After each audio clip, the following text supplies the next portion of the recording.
As Americans, as Oregonians, big questions are looming. Can our democracy keep the people's faith? Can elected leaders respect their oaths of office and the rule of law that allows us to get things done? I am so deeply disappointed today.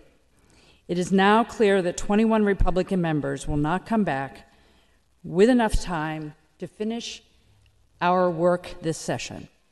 House Republicans are in clear violation of their one constitutional duty: to vote on bills on this floor. They are denying Oregonians their right to a functioning legislature by walking off the job and preventing votes on all the legislation ready for consideration on our floors. People listened and compromised because we know that compromise is in the best interest of serving the people who elected us. And still, House Republicans walked off the job. They left the state a full 2 weeks before our constitutional deadline to adjourn, after only 3 bills had passed both chambers this session, and with hundreds of other bills that have won support through our public process being left in limbo. As your speaker, I have taken a very pragmatic approach to problem solving.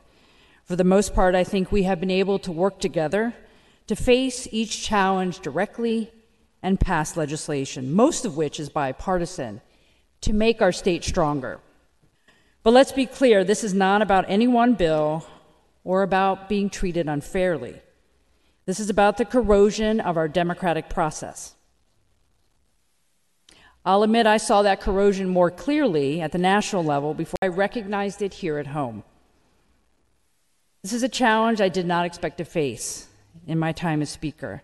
I did not expect to face a constitutional crisis in which so many of our colleagues simply decide to stop showing up for work until they get their way. Now, after missing 8 days of work and creating an insurmountable backlog of good bills and good budgets, the Republican leaders say they want to come back within 12 hours left so they can pick and choose which bills live or die. This would mean that after days of shirking their duties, they simply get to return and decide they can unilaterally kill all bills of their choosing. The stakes here in the legislature are very high. What we do here touches people's lives now and into the future. And that's why the rules here in this chamber matter. And this is not a game. But what the Republicans have done is cheat.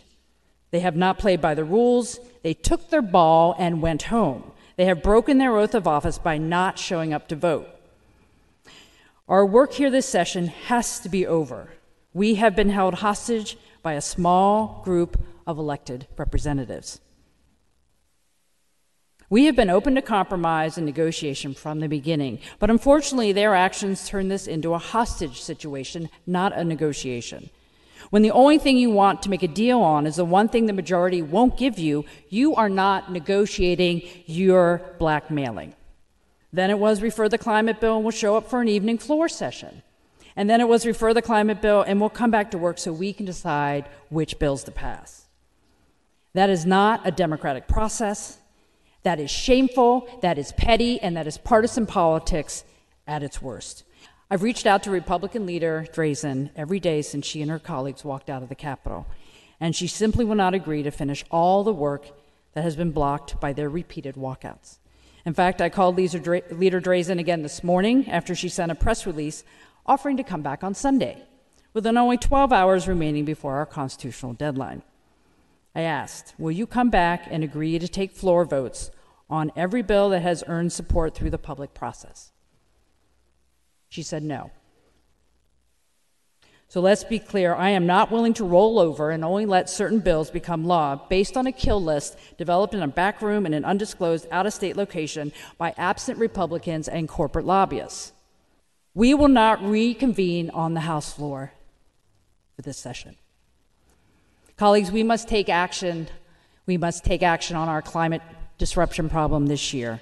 I'm so very incredibly sad that the adults once again have failed our children, their children, and their children.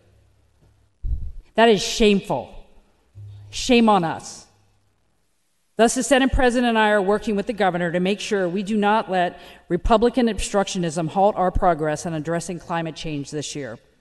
So today, colleagues, I can say I am proud of the hard work each of you have put into this session. We must continue to govern.